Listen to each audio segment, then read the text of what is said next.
Salud Integral.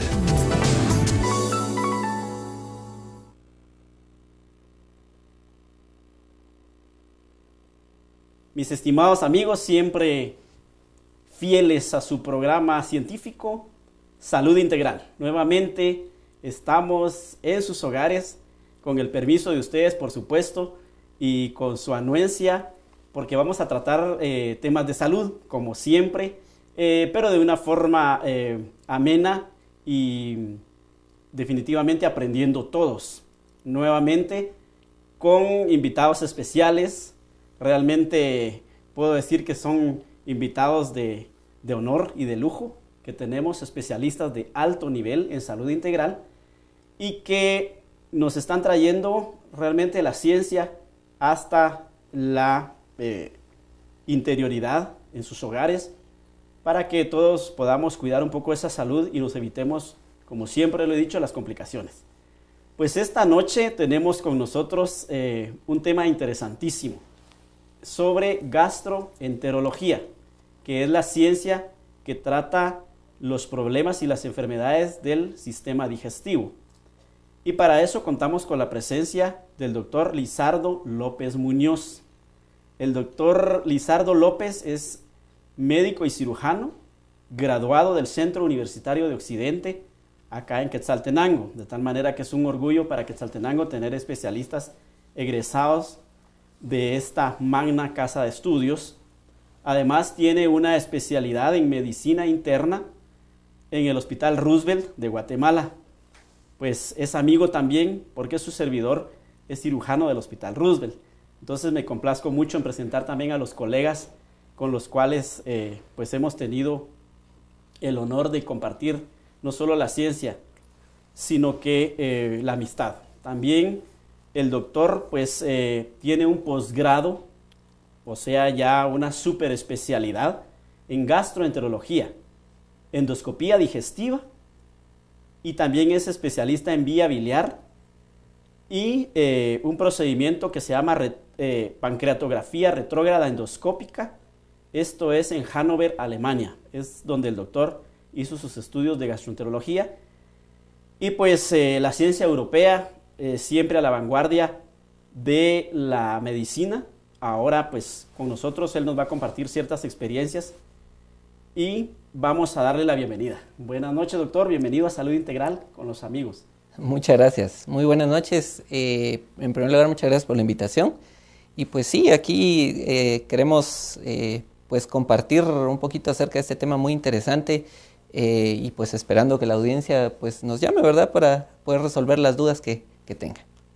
Eso es importante. También tenemos las líneas de teléfono abiertas. Estamos en vivo y tenemos también comunicación a través de Facebook. Vamos a comenzar a hablar del tema, doctor, reflujo gastroesofágico. Para nuestros amigos allá en casa que se están preguntando, bueno, ¿qué es esto? Si podríamos ampliar un poquito el concepto para que ya vayamos formándonos la idea de qué vamos a platicar. Claro. Pues el término médico es enfermedad de reflujo gastroesofágico. El término pues coloquial, el que utilizamos el día a día es reflujo. Y reflujo pues es el retorno del contenido gástrico hacia arriba, generalmente hacia esófago o hacia garganta. El contenido gástrico principalmente es ácido, porque el estómago normalmente produce ácido, porque es el encargado este ácido de pues digerir los alimentos que nosotros consumimos. Por lo tanto, lo principal que el estómago produce, aunque no es lo único, es ácido. Y entonces ese retorno del ácido que normal o habitualmente debe de estar en estómago, regresa hacia esófago y eso es lo que nosotros llamamos reflujo.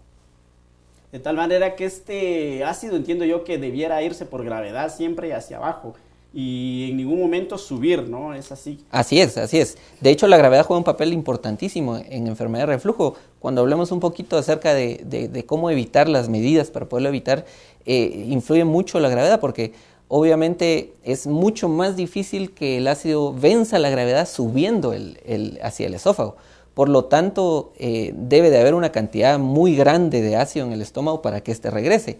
Normalmente el ácido que producimos todos los días pues es utilizado en su totalidad, porque como expliqué, este ácido es indispensable para, digamos, deshacer los alimentos que nosotros ingerimos para que ya desechos puedan ser absorbidos los nutrientes hacia nuestro cuerpo, que son necesarios.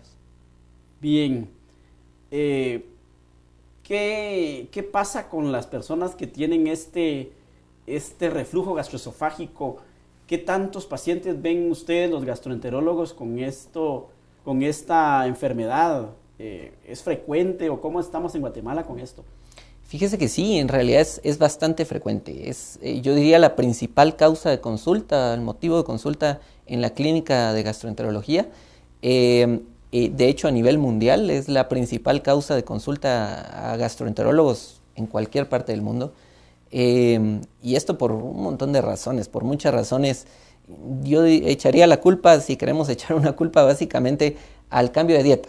La verdad hemos occidentalizado mucho nuestra dieta, comemos mucha comida rápida, que aquí en Buen Chapín decimos chatarra, ¿verdad? Comida chatarra comemos ahora mucho más que antes, quizá. Con mucha grasa, con muchos condimentos, con muchas cuestiones que en realidad no son naturales, son artificiales, y pues esto viene a producir un exceso de ácido y finalmente reflujo, ¿verdad? Entonces sí, la verdad es una causa muy importante de consulta día a día en la clínica. ¿Qué tanto tiene que ver el estrés o qué sé yo, las bebidas alcohólicas o lo que... Le menciono eso porque generalmente pues ya todos decimos, bueno, no café y no grasa, claro. No bebidas alcohólicas. ¿Qué tanto realmente tiene que ver con esto, que haya reflujo? ¿O simplemente nos da una gastritis? ¿O cómo está eso? No, es muy importante su pregunta, porque dentro de las causas de reflujo está básica y principalmente la alimentación. Lo que nosotros comemos va a influir directamente en la producción de ácido. Por lo tanto, si yo como un alimento que me va a hacer producir más ácido, estoy más propenso a desarrollar reflujo. Y dentro de estos alimentos que me van a provocar mayor producción de ácido, pues están primariamente todos los que contienen cafeína. Y a esto me refiero al café, al té, al chocolate, a las bebidas energizantes, a las aguas gaseosas, bebidas energizantes, que de hecho eso no deberíamos de tomarlo nunca, bajo ninguna circunstancia, y que ahora lamentablemente está muy de moda, ¿verdad? Pero eso es malísimo para la salud en general, pero para la producción de ácido mucho más. El picante, licor, cigarro, los recados, condimentos en general, las cosas ácidas, la comida chatarra, como mencioné hace un momento, las frituras, esas cuestiones que nos van, o esos alimentos que nos hacen producir más ácido, nos van a hacer más propensos a tener reflujo. Por lo tanto, eso deberíamos evitarlo. El estrés es un factor también de hacer notar en la producción de reflujo. Sí hay una relación directa científicamente comprobado. De hecho, eso es una de las cosas que uno de gastroenterólogo le recomienda al paciente, ¿verdad? O sea, no le puede decir uno, mire, quite el estrés, porque eso es imposible. Estrés todos tenemos, todos los días, pero sí podemos contrarrestarlo. Y entonces sí es importante el hacer notar que el estrés es un factor predisponente que nos puede causar finalmente reflujo. Muy bien, estamos aprendiendo, como siempre lo he dicho, ya sabemos algunas causas del reflujo. Yo le sugiero a usted, amigo, que anote, porque a veces se nos olvidan estas cátedras tan ilustrativas de medicina, y que en este caso pues es el reflujo gastroesofágico, ese ácido clorhídrico que se eleva, se sube, cuando debiera ir para abajo. Ya nos explicó el doctor. Vamos a ir a un contacto con los patrocinadores. Regresamos con el doctor Lizardo López Muñoz, gastroenterólogo.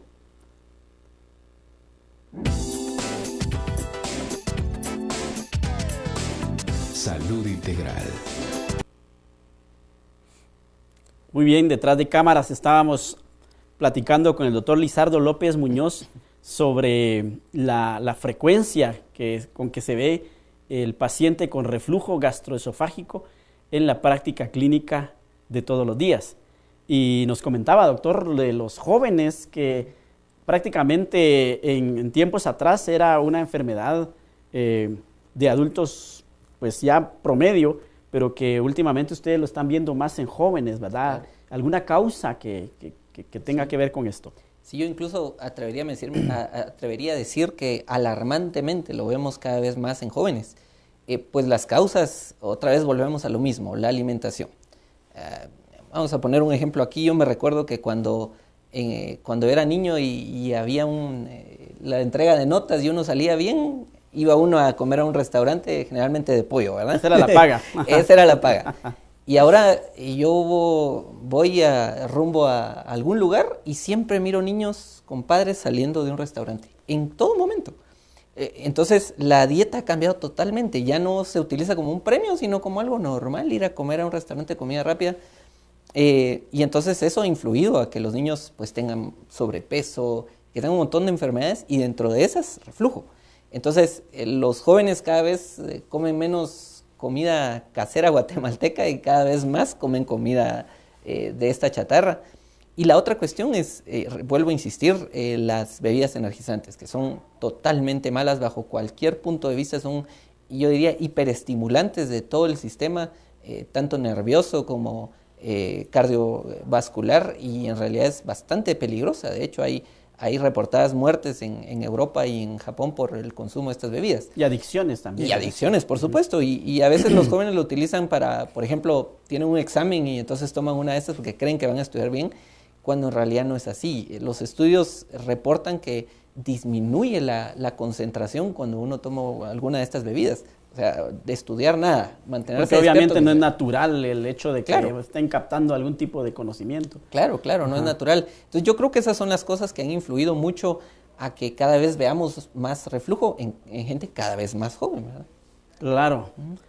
¿Cómo sé, doctor Lizardo, que tengo reflujo? ¿Qué síntomas son los característicos o puede ser que haya síntomas generales que me orienten al reflujo? Bien, aquí creo que debemos dividir los síntomas en dos grandes grupos. En los síntomas propios del sistema digestivo y en los síntomas que nosotros llamamos extraesofágicos. Es decir, son los síntomas que están fuera de nuestro tracto digestivo. Dentro de los primeros, que son los síntomas propios del tubo digestivo, el síntoma principal es el ardor. Es aquella sensación de fuego, de quemado o de calor que se tiene en la boca del estómago o incluso en el pecho.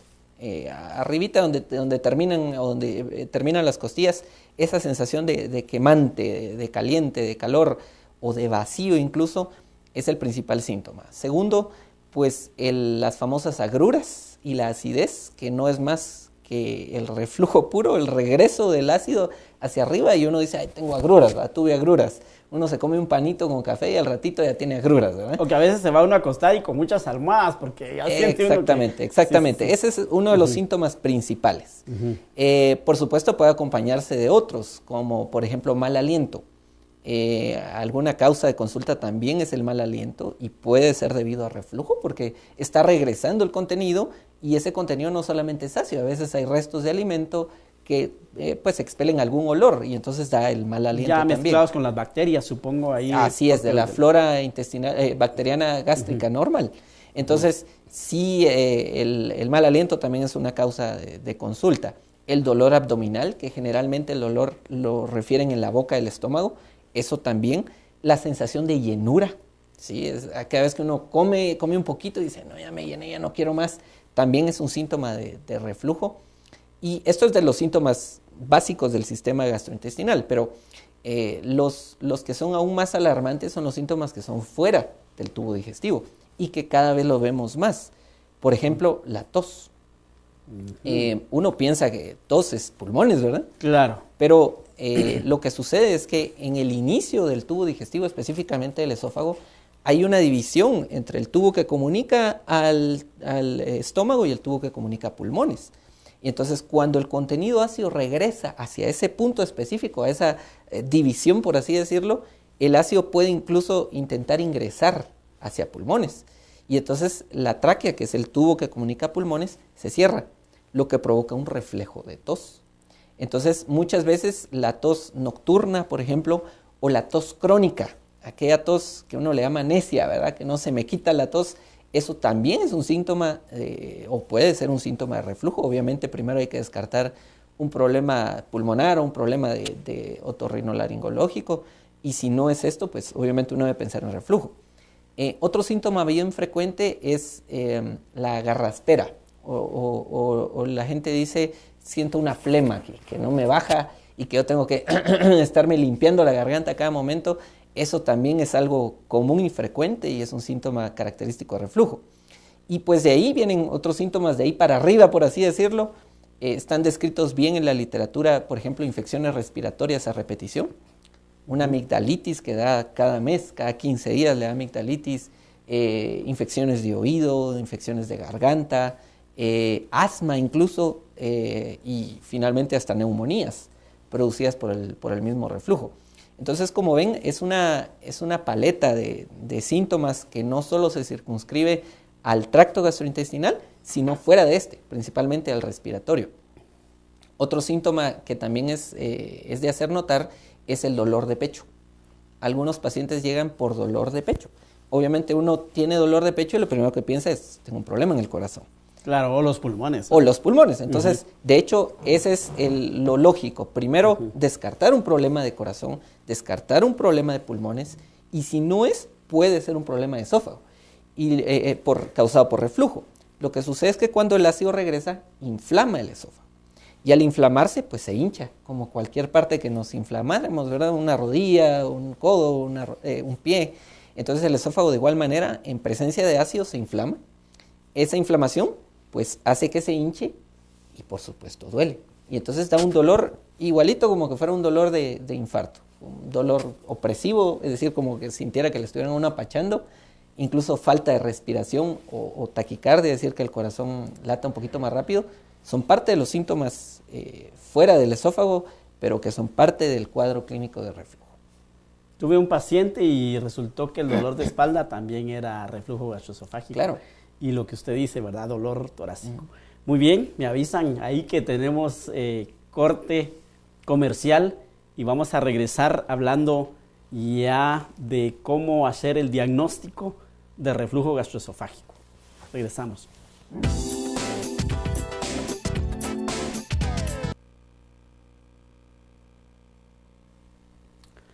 Amigos, estamos hablando de reflujo gastroesofágico con el gastroenterólogo que tenemos como invitado, el doctor Lizardo López Muñoz. El reflujo gastroesofágico pues es el retorno de ese ácido que todos tenemos en el estómago y que nos sirve para poder digerir en cierto modo o destruir los alimentos que van a pasar al intestino. Esto pues para retomar un poquito el tema y luego de los síntomas que el doctor nos había hablado en el segmento anterior, vamos a hablar, doctor, de los signos. Ya los signos, amigos, son los que el médico encuentra cuando hace un examen físico al paciente, pues lo evalúa, lo palpa, le coloca un estetoscopio, le hace todo su examen desde la cabeza a los pies y vamos a ver qué encuentran los gastroenterólogos a la hora de tener esta enfermedad de reflujo gastroesofágico. Sí, en relación a los signos, pues también tiene mucho que ver con la sintomatología, es decir, si sus síntomas son fuera del esófago o dentro del tubo digestivo. Cuando los síntomas son propios del tubo digestivo, recapitulando un poquitito, cuando hay acidez, agruras, etcétera, generalmente nosotros lo que encontramos es distensión abdominal, es decir, que se siente como embotado, agrandado el abdomen, principalmente como hinchado. Como hinchado, principalmente en la región donde está la boca del estómago, que le llamamos. Va a haber dolor a ese nivel, en la mayoría de los casos, uno palpa y hay dolor a ese nivel. Y luego, pues, uno de los signos principales que logramos encontrar es que siempre dentro del examen físico, que dicho sea de paso debe ser completo, ¿verdad? En cualquier especialidad que sea, uno debe de evaluar la garganta. Y en la garganta uno observa pues varios signos, principalmente, por ejemplo, el enrojecimiento de la pared o de la parte posterior de la garganta. Y esto es porque el ácido llega hasta ese nivel, entonces la inflama. Incluso puede provocar algo que nosotros llamamos un patrón empedrado, que es como ver una calle empedrada. Aquí en Quetzaltenango pues hay varias, como ver una calle empedrada en la parte posterior de la garganta. No en las amígdalas, no en la úvula o campanilla que uno ve cuando uno abre la garganta, sino hasta atrás, bien al fondo, digamos, de la garganta. Uno ve ese patrón empedrado, eso es característico y clásico de reflujo. También uno puede encontrar en las personas ojeras, increíblemente, porque uno creería que no tiene nada que ver, pero en realidad sí. Y son parte de las cosas que no mencioné en el bloque anterior. No necesariamente porque se fue a la discoteca toda la noche, ¿verdad? Exactamente, Entonces, no necesariamente. Y a eso iba, porque generalmente cuando uno hace la entrevista al paciente, siempre es bueno que vaya alguien más. Y si va la pareja, mucho mejor. Porque yo siempre pregunto, mire, y su esposo o su esposa, ¿verdad? Depende del caso, ronca. Generalmente la señora, así no me deja dormir. Casi siempre pasa así, ¿verdad? Las señoras siempre se quejan de que no, uno ronca, ¿verdad? Luego de eso, uno pregunta si él se ahoga. Y la mayoría de las veces, la señora dice que sí, y el paciente dice, no, yo no me ahogo. Bien, lo que pasa es que no sentís, ¿verdad? Claro. Pero sí se ahoga. Y lo que sucede es eso que expliqué hace un momento. El ácido intenta ingresar y pasa esto. Y parte de eso es que el paciente entonces no duerma correctamente. Entonces se queja también de fatiga, está con sueño en el trabajo, sin energía, sin ánimo, y pues eso es parte de los signos que uno debe de ver, porque entonces el paciente inicia con ojeras. Y eso es un signo clásico también de enfermedad de reflujo, que a veces se nos puede ir de las manos, pero es importante verlo, ¿verdad? Claro. Entonces sí ya hay como que datos un poquito más fuertes para poder dar ese diagnóstico. Y le menciono esto porque muchas veces los diagnósticos se hacen muy a medias, eso lo hemos visto. Y bueno, me llegan los pacientes y tengo que tomar esto de por vida porque me dijeron que tenía punto de reflujo, por decir. Y bueno, pero le hicieron una endoscopía, le hicieron algún examen de gabinete, algún examen un poquito más... digamos, con más evidencia, ¿verdad? Para hablar de medicina basada en evidencia. Claro. Y a veces encontramos con que el paciente no. Y como que condenar a un paciente para que tome toda su vida una medicación basada en un diagnóstico muy pobre o sin suficiente sustentación científica, no es lo más correcto, por supuesto, ¿verdad? Claro. Aparte de eso, doctor, ¿qué exámenes envían ustedes a hacer algún tipo de radiografía, no sé, resonancia, endoscopía o qué utilizan? Ya. En primer lugar, como nos enseñaron en nuestra alma mater, la Universidad de San Carlos de Guatemala, grande entre las del mundo también. Por supuesto, tricentenaria y gloriosa, doctor. Así es. Dentro de lo que nos enseñaron, nos dijeron que el 80% del diagnóstico siempre se hace con historia clínica y examen físico, y eso es real hasta ahora. A veces cuando yo hablo con estudiantes les digo, eso nunca va a caducar. O sea, historia clínica y examen físico. Sin embargo, específicamente para reflujo es muy importante el llegar, como usted dijo, al fondo del asunto, ¿verdad? O sea, ver exactamente cómo es el diagnóstico por las posibles complicaciones que nos puede acarrear la enfermedad de reflujo, que vamos a hablar más adelante.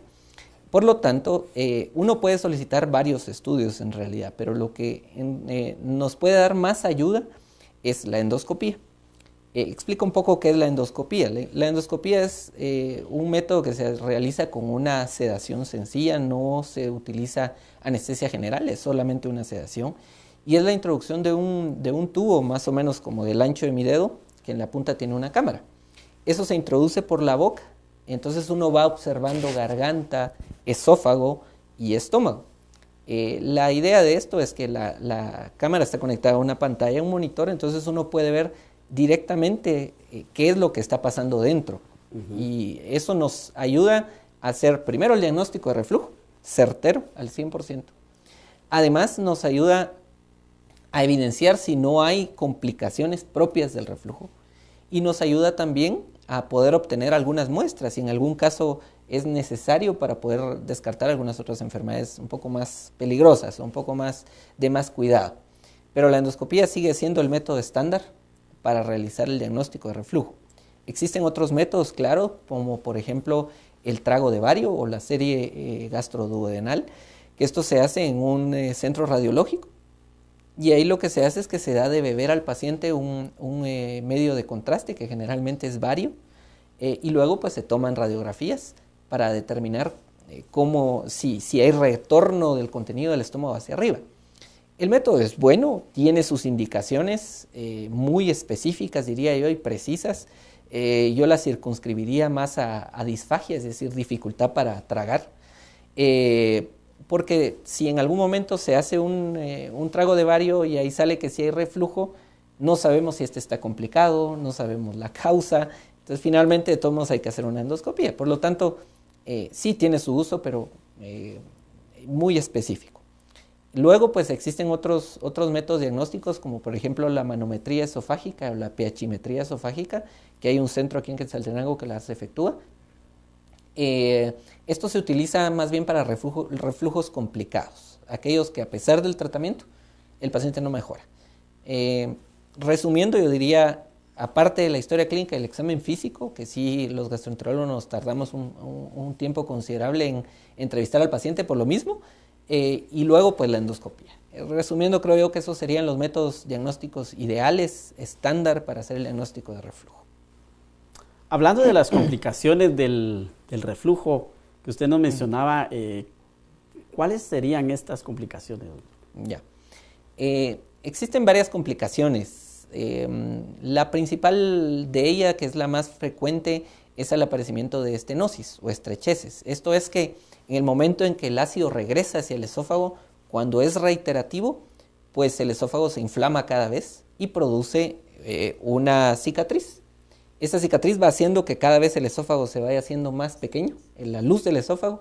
Entonces el paciente se queja luego de dificultad para tragar, pero es producto del reflujo. O sea, se vuelve más grueso. Se vuelve más grueso, exactamente, haciendo que la luz sea más pequeña, por lo tanto no baja el alimento como debe de ser. Además de eso, pues una de las complicaciones más temidas es lo que nosotros llamamos o se conoce como esófago de Barrett. El esófago de Barrett es una entidad previa al cáncer de esófago. Digo previa porque no es cáncer como tal, pero sí es muy propenso para desarrollar cáncer.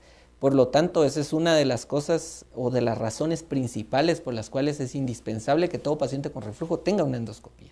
Porque el diagnóstico se hace a través de una endoscopía, uno ve signos endoscópicos de esófago de Barrett, uno toma biopsias y puede hacer el diagnóstico y prevenir que eso vaya a cáncer. Uno puede parar para evitar que vaya a cáncer si hace el diagnóstico a tiempo.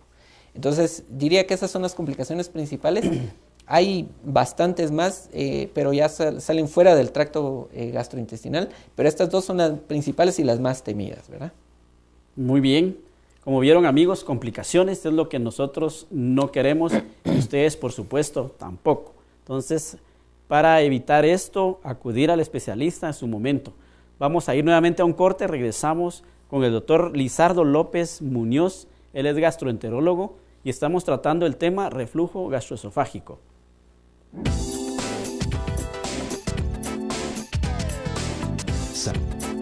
Salud integral.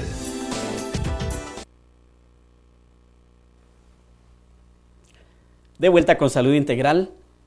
Lo interesante, amigos, de un médico gastroenterólogo es que antes es médico internista.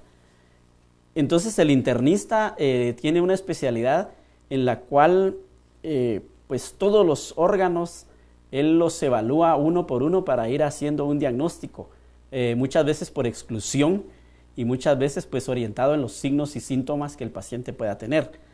Antes, además de ser internista, el gastroenterólogo es médico general. Entonces son años de estudio para poder brindar un diagnóstico correcto. Además de la endoscopía, pues también el doctor nos manifestaba que pues pueden haber complicaciones y uno tiene que estar pendiente para que no aparezcan. Nuestros amigos ya nos enviaron algunas preguntas, doctor. Nos preguntan, Edwin de San Juan Ostuncalco, y saludos a nuestros amigos en San Juan Ostuncalco, que si el reflujo tiene algo que ver con el páncreas inflamado. Directamente no. Sin embargo, cuando el páncreas inflamado, por definición, es una pancreatitis. Pancreatitis es una enfermedad pues bastante severa, es una enfermedad grave que incluso requiere hospitalización, no puede ser manejada en casa, pero que posterior, cuando el cuadro clínico termina de la pancreatitis, luego del problema de la pancreatitis, casi siempre hay un exceso en la producción de ácido, la mayoría de las veces, y eso puede provocar posteriormente un reflujo. Entonces, digamos como una relación causal directa, que si yo tengo algo en páncreas voy a tener reflujo, no, pero si tuve un proceso de pancreatitis, es muy probable que sí vaya a tener reflujo, porque parte del tratamiento de pancreatitis es que el paciente no coma. Y al no comer, al no alimentarse, pues acumula el ácido. Ese ácido puede regresar y provocar reflujo.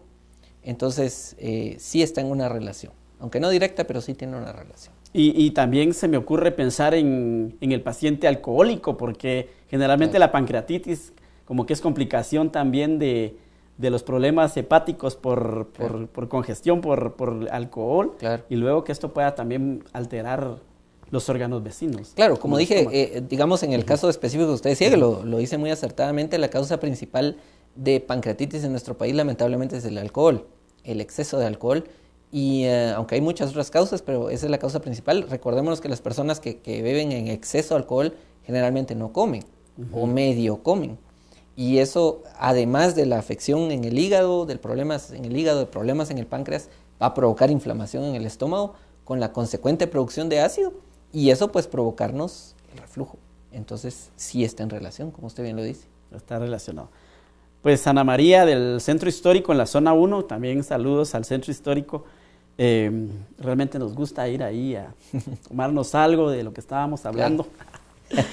Pero ella nos dice que tuvo Helicobacter pylori positivo, que esto, amigos, pues es un germen, una bacteria que está en el estómago, y tenía mucho dolor de estómago, vomitaba mucho. ¿A qué se debe? Sobre todo porque ella pregunta que ya tomó antibiótico y qué podría hacer ahora. Con mucho gusto. Este es un tema realmente aparte, porque la afección o la enfermedad por el Helicobacter pylori se circunscribe específicamente a estómago. Y el Helicobacter es una bacteria que debe de ser tratada con antibióticos. De hecho, en primer lugar, el diagnóstico debe ser certero. Está muy de moda, entre comillas, el hacer el diagnóstico de Helicobacter, cuando en realidad no se hace por el método que generalmente lo están haciendo, que es a través de sangre. El método diagnóstico para Helicobacter pues es otro, incluyendo el endoscópico, que es el más fiable, el más confiable. Cuando se tiene un diagnóstico de Helicobacter, uno debe de tratarlo incluso con 2 antibióticos. Ambos antibióticos van a provocar exceso en la producción de ácido. Y eso puede estar provocándole, además de los efectos secundarios propios del antibiótico, que pues nuestra amable oyente tenga estos síntomas. Yo le diría que en primer lugar debe de visitar un gastroenterólogo definitivamente para hacerle el diagnóstico correcto y darle el tratamiento específico y a través de eso pues ya determinar si la causa de los síntomas actuales es por el Helicobacter o son efectos secundarios de los antibióticos que ya tomó para eliminarlo. Entonces, pero sí es un tema en realidad aparte, aunque sí se relaciona en el sentido de que la literatura tanto de Europa como de Estados Unidos, la Asociación Mundial de Gastroenterología, además, nos dice como una de sus premisas que cuando un paciente es diagnosticado por enfermedad de reflujo y además a la par tiene Helicobacter pylori, enfermedad por Helicobacter pylori, el Helicobacter no debe de ser tratado. Interesante, porque uno dice, yo tengo una bacteria, me la tengo que tratar. Sí, sentido común. Es sentido común. Sin embargo, tanto la experiencia personal como la literatura dice, si tiene reflujo más Helicobacter, no trate el Helicobacter. La explicación es que si uno erradica el Helicobacter, el reflujo empeora, haciendo que hasta un 50% de los pacientes a los cuales yo le quito el Helicobacter puedan tender a desarrollar esófago de Barrett, que ya dijimos que es una complicación precancerígena. Entonces, por esa razón, uno no debe de tratar a un paciente que tiene reflujo y Helicobacter, no debe de tratar el Helicobacter. Pero, otra vez, esa es una cuestión ya de hacerlo individual con cada paciente en la consulta, por supuesto. No puede hacerse general para todos, ¿verdad? Debe individualizarse ya en la consulta, ¿verdad? Muy bien. Ya ustedes se estarán preguntando, bueno, ¿cómo voy a tratarme el reflujo gastroesofágico para no padecer complicaciones como el cáncer? Y vamos a regresar con eso, con el doctor Lizardo López, gastroenterólogo. Estamos de vuelta, ya nos están aquí aleccionando y jalando un poquito las orejas, porque si nos vamos de fin de semana tenemos que ser un poco más precavidos con esa ingesta de bebidas alcohólicas, pues también el tabaco, como el doctor lo había mencionado, y pues esas deliciosas comidas con grasa que realmente a mí me gustan mucho, pero que también nos ponen a pensar qué tanto futuro en nuestra salud tenemos para complicarnos. Entonces debiéramos ser mucho más precavidos. Y sobre todo hablábamos, ¿verdad, doctor?, en los jóvenes, porque ya se perdió la escuela de que por lo menos si ponemos a un joven ahorita a cocinar, es como que si el Santiaguito va a hacer ya su erupción y su terremoto, porque no saben. Y porque existe la cultura de que, bueno, mejor compro la comida, y eso no es tan así. Entonces ya los jóvenes también deberían estar aprendiendo a prepararse los alimentos sanos y crear una sociedad más sana de la que estamos teniendo. Así es. Y eso como reflexión, amigos. Pero aquí el doctor nos está aleccionando muy bien, y gracias también por darnos esos tips para prevenir. Y vamos a hablar ya del tratamiento, ¿verdad? ¿Qué puede hacer el paciente si ya lleva su endoscopía titulado, estigmatizado o graduado con reflujo gastroesofágico? ¿Qué hacer ahora? Claro. En primer lugar, usted lo dijo muy bien. Debe de hacerse el diagnóstico preciso, el diagnóstico correcto, porque hay otras entidades que simulan ser reflujo y en realidad no lo es, para las cuales el tratamiento es completamente distinto. Pero si ya tenemos el diagnóstico establecido, sabemos que el paciente tiene enfermedad de reflujo, yo siempre digo que la enfermedad de reflujo se trata como ver un trípode. Si conocemos un trípode, tiene tres patitas, ¿verdad? 3 pies. Si yo le quito un pie al trípode, el trípode se cae. Y los 3 pilares de tratamiento de enfermedad de reflujo son, número 1, la alimentación correcta. No menciono, amigos, la palabra dieta, porque a todos nos pone los pelos de punta cuando nos dicen la palabra dieta. ¿Y qué es lo más difícil de cumplir? ¿Qué es lo más difícil? Porque en realidad dieta generalmente significa prohibición, ¿verdad? Y a mí por lo menos no me gusta prohibir cosas, porque a mí no me gusta que me prohíban cosas. Ya somos 2. Entonces, a mí me gusta más bien hacer eso que hemos hecho en esta hora, amigos, explicar un poquitito cuál es la causa del reflujo. Si estamos diciendo que el problema es exceso de ácido, por lo tanto, el primer palito, el primer pilar del tratamiento es el poder alimentarnos de una manera correcta. Y eso es en 2 sentidos. Número 1, alimentarnos a nuestras horas. Dios, que diseñó perfecto nuestro cuerpo, es la perfección, nos diseñó de tal manera que el ácido que dijimos se libera en el estómago, se libera 3 veces en el día. Esa es la razón por la cual comemos 3 tiempos, desayuno, almuerzo y cena. Pero el ácido se libera a la misma hora siempre, en cualquier lugar del mundo. 6 de la mañana, mediodía, 6 de la tarde. El punto aquí es que el ácido se libera, coma uno o no coma. Por lo tanto, vine yo y no quise desayunar o desayuné a las 9 de la mañana. Desde las 6 de la mañana que se liberó el ácido hasta las 9 que se me ocurrió comer algo, el ácido no pasó más que haciendo daño en el estómago. Por lo tanto, comer a sus horas es muy importante. Porque el ácido se produce de todas formas, haya o no alimento. Indistintamente si hay o no hay un estímulo, el ácido se produce, se libera. Y entonces, número 1, por lo tanto, comer a sus horas. Número 2, la alimentación que esté libre de las sustancias que nos van a producir más ácido. Esto es, como usted bien lo dijo, evitar esas comidas, como me dijo mi paciente, usted me quitó todo lo rico, me dijo. Porque quitar la comida chatarra, las chucherías, la pizza, las cuestiones con grasa, las frituras, pollo frito, papas fritas, evitar el pan, por ejemplo.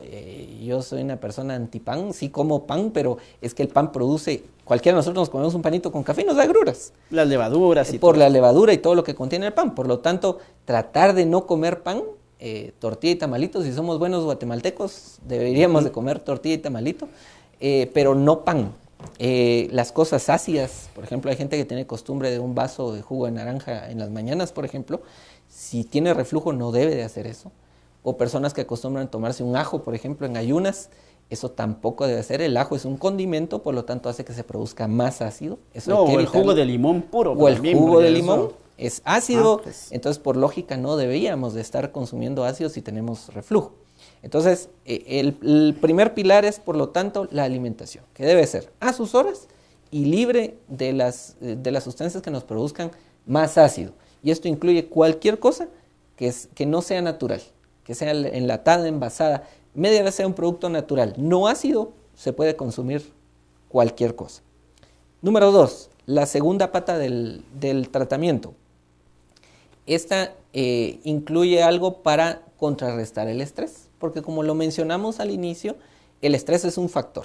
O sea, yo tengo estrés, que todos tenemos, vamos a producir más ácido, consecuentemente reflujo. Sobre todo por el tráfico ahora y Por y todas que no las da tiempo cuestiones. de nada. El tráfico, la inseguridad, está uno ahí pendiente, todas las cuestiones. Por lo tanto, un pilar fundamental es el ejercicio, como para cualquier preventivo de cualquier enfermedad, ¿verdad? El ejercicio está científicamente comprobado que nos contrarresta los efectos nocivos del estrés. Pero aquí hay dos peros. Los peros son, primero, que debe ser diario, y eso es lo que más cuesta, formar el hábito. Y segundo, que debe de ser medido en base a tiempo, no en base a distancia, velocidad ni a fuerza, en base a tiempo. Y el tiempo que está científicamente comprobado es 45 minutos como mínimo. Entonces, primer pilar, recapitulando, alimentación correcta. Esto es comer a las horas, no comer alimentos que no sean naturales o que tengan mucho condimento. Número 2, ejercicio, porque eso nos disminuirá los efectos del estrés. Y número 3, pues están los medicamentos. Existen medicamentos que nos bloquean el exceso de ácido y nos ayudan a desinflamar el estómago y a hacer que mejore la circulación hacia abajo. Como el alimento va hacia abajo y no de regreso, como pasa en el reflujo. Entonces también se utilizan medicamentos, que es el tercer pilar. Si usted se da cuenta, estoy poniendo el tercer y último pilar como de menos importancia, porque en realidad sí es. Claro, Es el más estilo de vida importante es- el estilo de vida, Ajá. es más importante el ejercicio, ¿va? Para contrarrestar el estrés y por supuesto la ayuda de medicamentos. Muy bien, hemos visto pacientes lamentablemente que andan deambulando con su bolsa de medicamentos y prácticamente son una farmacia ambulante, pero que no se curan. Así es. Entonces, por lo que el doctor nos mencionaba, amigos, y ya tenemos que reflexionar en serio lo que estamos haciendo para ir corrigiendo estos hábitos alimenticios, iniciar el ejercicio, como el doctor dijo, reducir el estrés. Vamos a ir al corte comercial, espero que estén anotando y regresamos con el gastroenterólogo.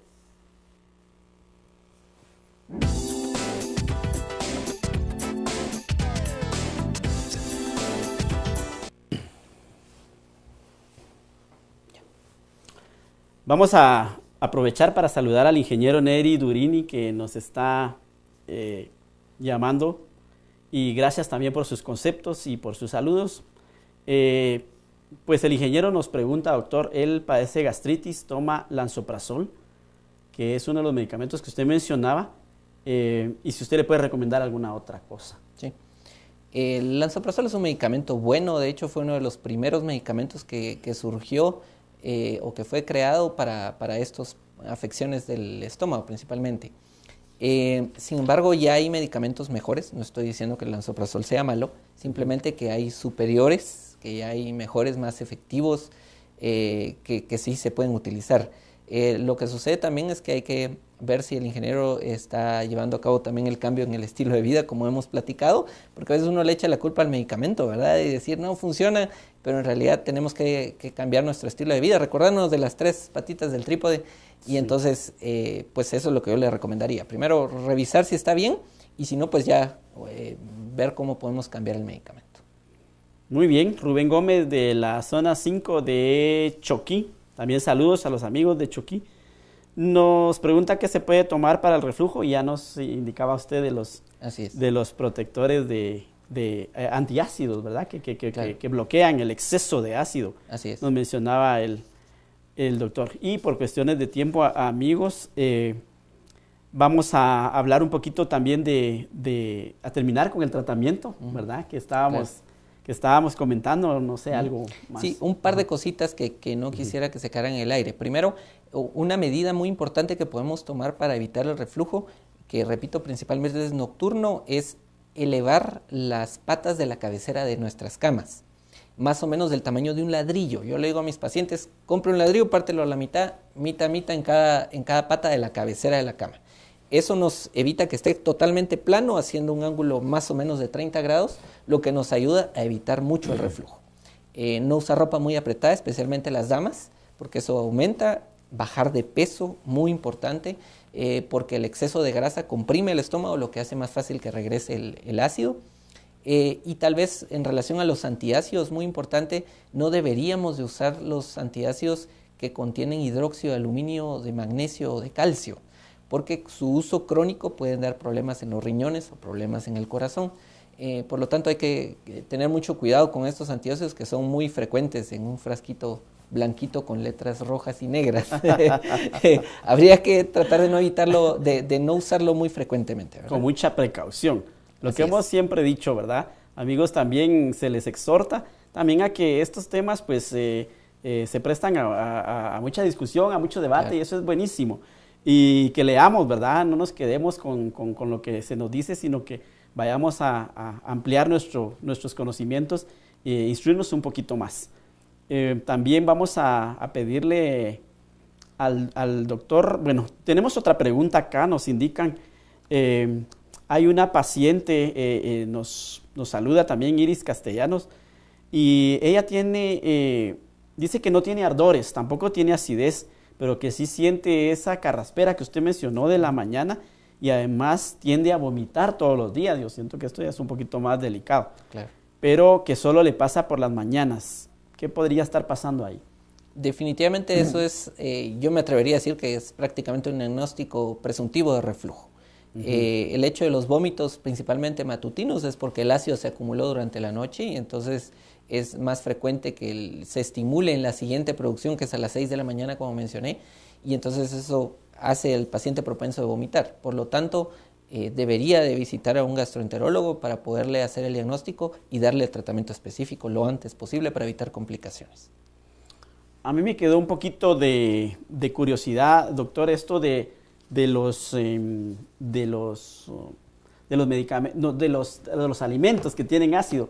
Yo tiendo mucho a consumir esos alimentos, que el jugo de tomate o el jugo de naranja.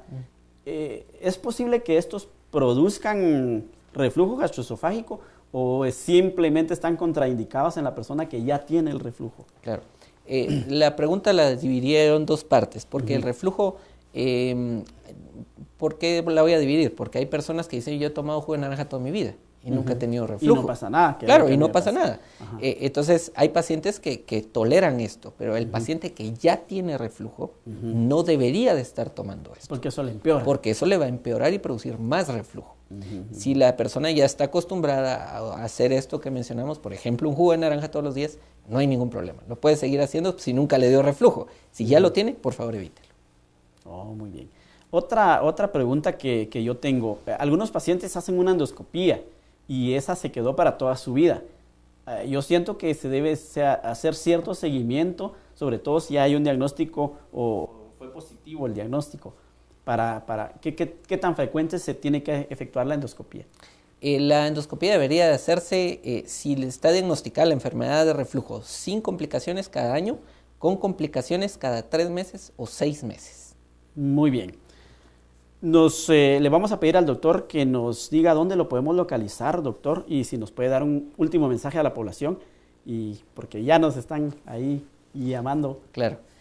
Pues yo me encuentro, mi oficina está en el edificio médico San Lucas, que está en la 13 Avenida, 6-20 de la zona 3, atrasito de la ENCO. Yo estoy en el 3er nivel en la oficina 305, a sus órdenes. El teléfono al cual pueden ustedes concertar citas es el 7736-8470. 7736-8470. Y pues mi mensaje es que nos cuidemos, que cuidemos nuestra salud a través de una alimentación correcta, a través de hacer ejercicio, mantenernos saludables para evitar enfermedades como esta que hemos platicado. Muchas gracias, Nos vamos, amigos. Soy Marvin Benítez. Los esperamos la próxima semana. Feliz noche.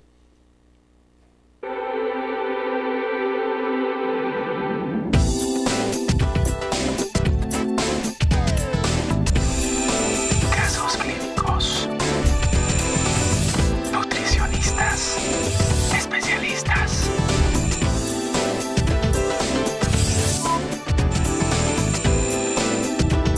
Salud integral.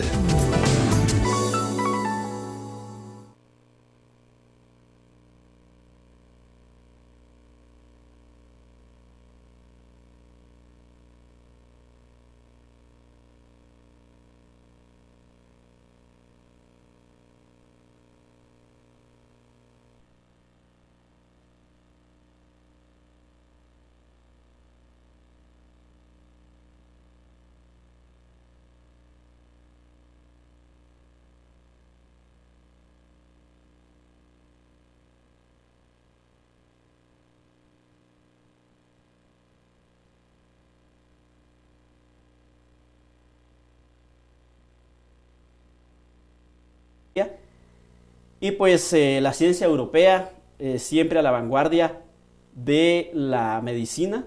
Ahora pues con nosotros él nos va a compartir ciertas experiencias y vamos a darle la bienvenida. Buenas noches, doctor, bienvenido a Salud Integral con los amigos. Muchas gracias, muy buenas noches. En primer lugar, muchas gracias por la invitación.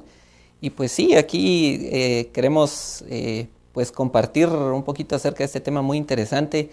Y pues esperando que la audiencia pues nos llame, ¿verdad? Para poder resolver las dudas que tenga. Eso es importante. También tenemos las líneas de teléfono abiertas. Estamos en vivo y tenemos también comunicación a través de Facebook. Vamos a comenzar a hablar del tema, doctor, reflujo gastroesofágico. Para nuestros amigos allá en casa que se están preguntando, bueno, ¿qué es esto? Si podríamos ampliar un poquito el concepto para que ya vayamos formándonos la idea de qué vamos a platicar. Claro, pues el término médico es enfermedad de reflujo gastroesofágico. El término pues coloquial, el que utilizamos el día a día es reflujo. Y reflujo pues es el retorno del contenido gástrico hacia arriba, generalmente hacia esófago o hacia garganta. El contenido gástrico principalmente es ácido, porque el estómago normalmente produce ácido, porque es el encargado este ácido de pues, digerir los alimentos que nosotros consumimos. Por lo tanto, lo principal que el estómago produce, aunque no es lo único, es ácido. Y entonces ese retorno del ácido que normal lo hasta la interioridad en sus hogares, para que todos podamos cuidar un poco esa salud y nos evitemos, como siempre lo he dicho, las complicaciones. Pues esta noche tenemos con nosotros un tema interesantísimo sobre gastroenterología, que es la ciencia que trata los problemas y las enfermedades del sistema digestivo. Y para eso contamos con la presencia del doctor Lizardo López Muñoz. El doctor Lizardo López es médico y cirujano, graduado del Centro Universitario de Occidente, acá en Quetzaltenango, de tal manera que es un orgullo para Quetzaltenango tener especialistas egresados de esta magna casa de estudios. Además tiene una especialidad en medicina interna en el Hospital Roosevelt de Guatemala. Pues es amigo también, porque su servidor es cirujano del Hospital Roosevelt. Entonces me complazco mucho en presentar también a los colegas con los cuales pues hemos tenido el honor de compartir no solo la ciencia, sino que la amistad. También el doctor pues tiene un posgrado, o sea ya una super especialidad en gastroenterología, endoscopía digestiva, y también es especialista en vía biliar y un procedimiento que se llama pancreatografía retrógrada endoscópica. Esto es en Hannover, Alemania. Es donde el doctor hizo sus estudios de gastroenterología.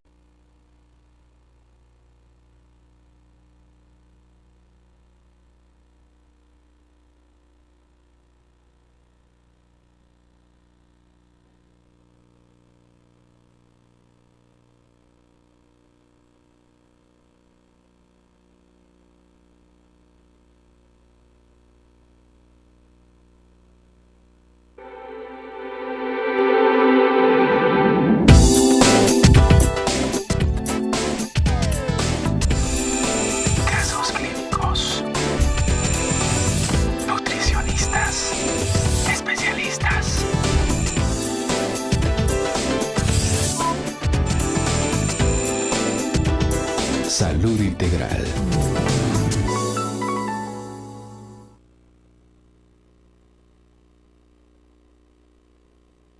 Mis estimados amigos, siempre fieles a su programa científico Salud Integral. Nuevamente estamos en sus hogares, con el permiso de ustedes, por supuesto, y con su anuencia, porque vamos a tratar temas de salud, como siempre, pero de una forma amena y definitivamente aprendiendo todos.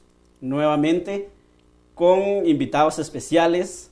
Realmente puedo decir que son invitados de honor y de lujo, que tenemos especialistas de alto nivel en salud integral y que nos están trayendo realmente la ciencia. Habitualmente debe de estar en estómago, regresa hacia esófago y eso es lo que nosotros llamamos reflujo. De tal manera que este ácido, entiendo yo, que debiera irse por gravedad siempre hacia abajo y en ningún momento subir, ¿no? ¿Es así? Así es, así es. De hecho, la gravedad juega un papel importantísimo en enfermedad de reflujo. Cuando hablamos un poquito acerca de cómo evitar las medidas para poderlo evitar, influye mucho la gravedad porque obviamente es mucho más difícil que el ácido venza la gravedad subiendo hacia el esófago. Por lo tanto, debe de haber una cantidad muy grande de ácido en el estómago para que éste regrese. Normalmente el ácido que producimos todos los días pues es utilizado en su totalidad, porque como expliqué, este ácido es indispensable para, digamos, deshacer los alimentos que nosotros ingerimos, para que ya desechos puedan ser absorbidos los nutrientes hacia nuestro cuerpo, que son necesarios. Bien, ¿qué pasa con las personas que tienen este reflujo gastroesofágico? ¿Qué tantos pacientes ven ustedes, los gastroenterólogos, con esta enfermedad? ¿Es frecuente o cómo estamos en Guatemala con esto? Fíjese que sí, en realidad es bastante frecuente. Es, yo diría, la principal causa de consulta, el motivo de consulta en la clínica de gastroenterología. De hecho, a nivel mundial es la principal causa de consulta a gastroenterólogos en cualquier parte del mundo. Y esto por un montón de razones, por muchas razones. Yo echaría la culpa, si queremos echar una culpa, básicamente al cambio de dieta. La verdad hemos occidentalizado mucho nuestra dieta, comemos mucha comida rápida, que aquí en Buen Chapín decimos chatarra, ¿verdad? Comida chatarra comemos ahora mucho más que antes. Quizá. Con mucha grasa, con muchos condimentos, con muchas cuestiones que en realidad no son naturales, son artificiales, y pues esto viene a producir un exceso de ácido y finalmente reflujo, ¿verdad? Entonces sí, la verdad es una causa muy importante de consulta día a día en la clínica. ¿Qué tanto tiene que ver el estrés o qué sé yo, las bebidas alcohólicas o lo que... Le menciono eso porque generalmente pues ya todos decimos, bueno, no café y no grasa, claro. No bebidas alcohólicas. ¿Qué tanto realmente tiene que ver con esto, que haya reflujo? ¿O simplemente nos da una gastritis? ¿O cómo está eso? No, es muy importante su pregunta, porque dentro de las causas de reflujo está básica y principalmente la alimentación. Lo que nosotros comemos va a influir directamente en la producción de ácido. Por lo tanto, si yo como un alimento que me va a hacer producir más ácido, estoy más propenso a desarrollar reflujo.